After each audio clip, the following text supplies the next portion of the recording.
Today we're sewing the Gilbert top from Helen's Closet Patterns, and there is a reason this is Helen's most popular design. The Gilbert has so many great details: a relaxed fit, camp-style collar, short sleeves, a button front opening, and an optional tie front detail that adds a really fun touch. It's the kind of pattern that feels classic but still has plenty of personality, and with all the different ways that you can style and customize it, I can definitely see why it's become such a favorite. I'm making view A in a beautiful linen rayon blend, color blocked in sage and rust. The fabric gives the relaxed style such a beautiful drape. I also made a cropped version of view B with a straight hem, here in this wine-colored linen. Let me know which one is your favorite below, and let's get sewing to see how this Gilbert top comes together. Here is the wrong side of my front bodice piece, and I've gone ahead and marked my dart. Now I'll pin it in place. Sew your dart from the outside edge to the point, leaving thread tails at the point so you can tie them in knots. Repeat for both front bodice pieces.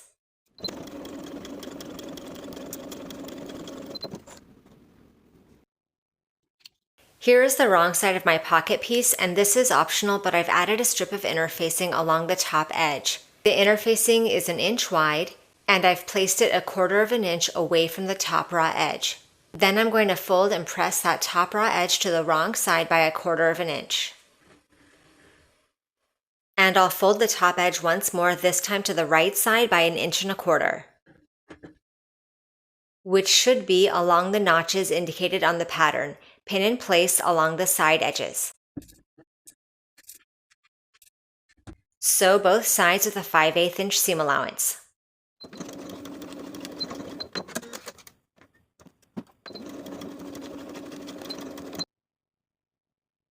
Trim the top corners of the seam allowance and turn the top flap right side out. Give it a good press. I've also pressed the side and bottom edges to the wrong side by 5/8 of an inch. Top stitch along the bottom folded edge of the top portion.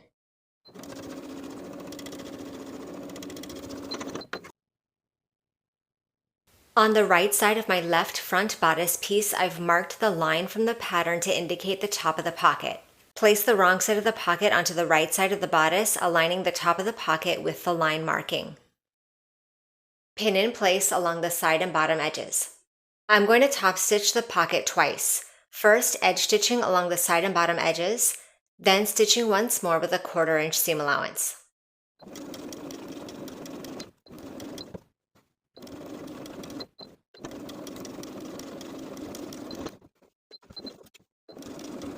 Here is the right side of my back bodice piece. I'm going to place my outer yoke piece right sides together with the top edge.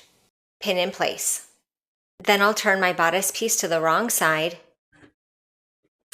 Here is my inner yoke piece. I've added a garment label to the right side. I'm going to place the right side of this inner yoke piece onto the wrong side of the bodice. Add that to the pinning. Sew straight across through all layers with a 5/8 inch seam allowance.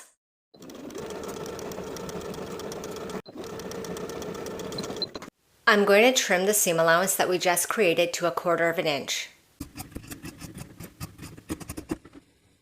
With this inner yoke still folded back and out of the way, I'm going to bring the outer yoke so that the right side's facing me.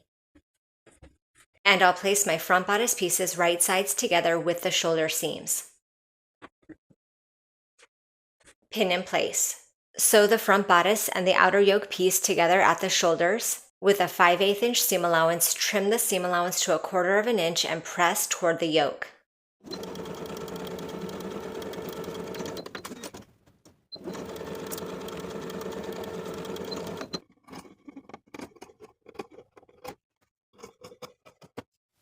Here are my front facing pieces, and I've gone ahead and applied interfacing to the wrong side for both pieces. For this inner curved edge, I'm going to press the raw edges to the wrong side by 1/4 of an inch. I'm going to do the same for the bottom edges. Here is my back bodice piece. This is the wrong side of my back bodice and the right side of my yoke facing with my garment label. I'm going to place my facings right sides together with the inner yoke piece. Aligning the top and inner raw edges, pin in place along the top edge. Sew with a 5/8 inch seam allowance.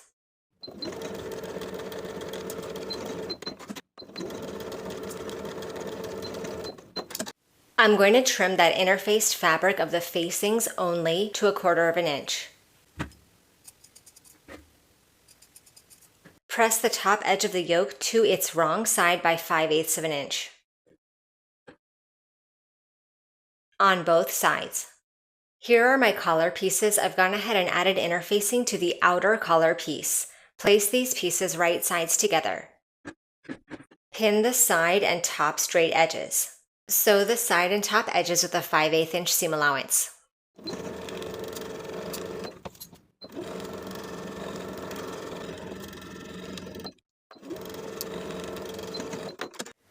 Trim the seam allowances and the top corners, turn this piece right side out and give it a good press.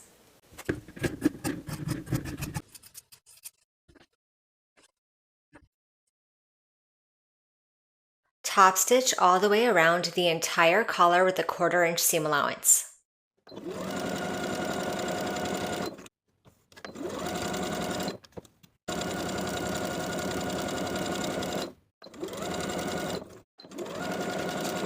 Place the non-interfaced collar, which is your inner collar piece, right sides together with the outer yoke main. Align the centers and pin in place. Continue pinning the collar so that the edges of the collar meet with the notch on the front bodice pieces. Now that I have my collar pinned to the front bodice pieces and the back yoke piece, I'm going to baste across with a 1/2 inch seam allowance.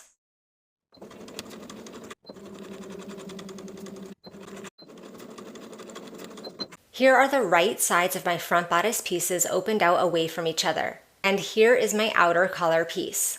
We're going to roll up the back bodice piece so that it sits on top of the outer yoke. Place the right side of your inner yoke and the right sides of your facing right sides together with the front bodice pieces. Align the neckline and pin in place.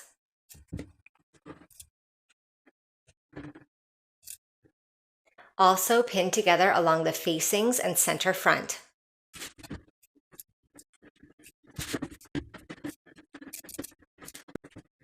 Sew through all thicknesses from the bottom of the facing to the top, around the neckline, then pivot to sew to the bottom of the facing on the other side with a 5/8 inch seam allowance.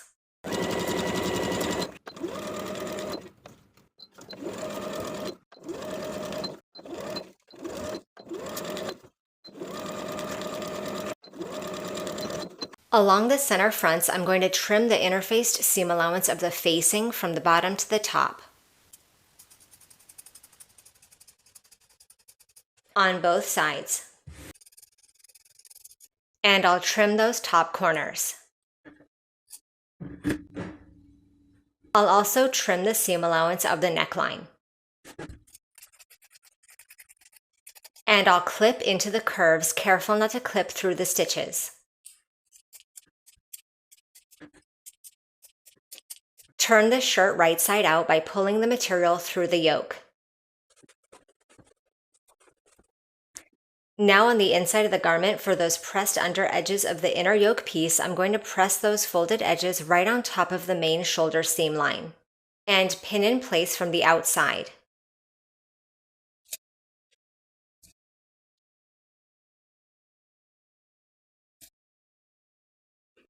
I've pinned the shoulder seam in place, pinning through the main seam and out the inner facing seam and catching the folded edge of the yoke on the inside. Now we can stitch in the ditch from the outside. Placing the needle directly into the seam line and stitching from one side of the shoulder seam to the other. Repeat on both sides.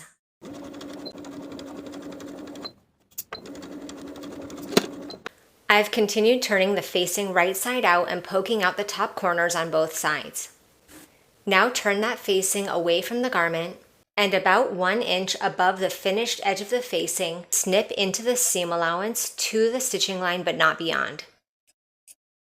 This releases the tie portion so we can roll the hem. From the slit to the bottom of the tie, Turn the raw edge to the wrong side first by 1/4 of an inch, then once more by an additional 1/4 of an inch. Once you have your rolled hem prepared, you can pin that in place. Now I'm going to turn the bodice to the right side. Starting at the top of the collar and in line with the top stitching that we did for the collar, we're going to sew with a 1/4 inch seam allowance to the top center front. Then pivot with a 1/4 inch seam allowance until you reach the bottom of the tie. Repeat this top stitching on both sides of the front garment.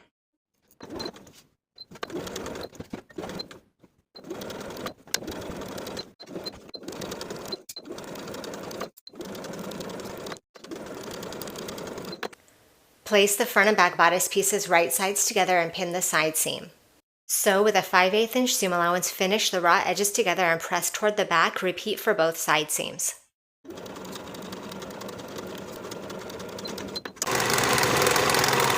Here is one of my sleeve pieces. I'm going to pre-press the hem. First pressing the bottom edge to the wrong side by 1/4 of an inch, then pressing it once more along the notches provided on the pattern piece.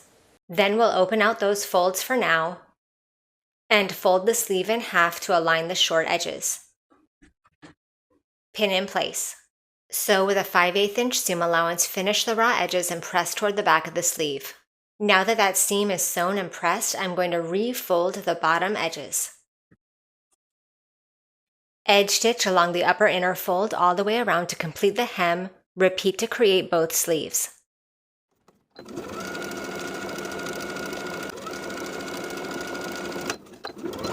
Now to help set the sleeve into the armhole, we're going to sew basting stitches along the top of the sleeve, from front notch to back notch, within the seam allowance.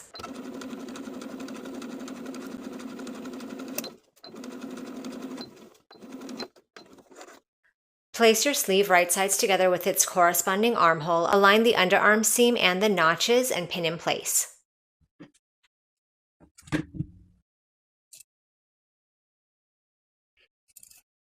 Once the landmark notches are pinned in place, pull the basting stitches to ease in the top of the sleeve and continue pinning all the way around.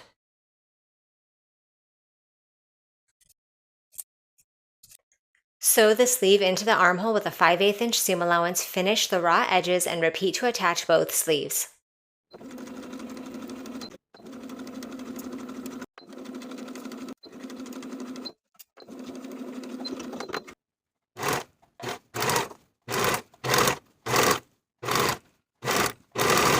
Here is the bottom of my blouse, and I've gone ahead and rolled the hem and pinned in place just as we did to roll the hem of the bottoms of the ties earlier, folding by 1/4 of an inch, then once more by an additional 1/4 of an inch, all the way along the bottom as well as the bottoms of the ties.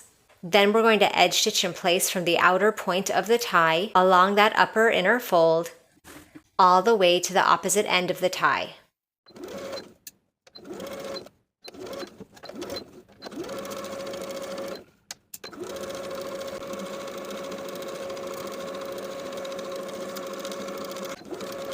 Before we sew the buttons in place, we're going to further secure the facing on the inside of the garment. Starting from the outer finished edge of the center front, we're going to sew along the bottom finished edge of the facing and pivot along that inner edge of the facing all the way to the shoulder seam. Repeat to secure the facing to the bodice fronts on both sides.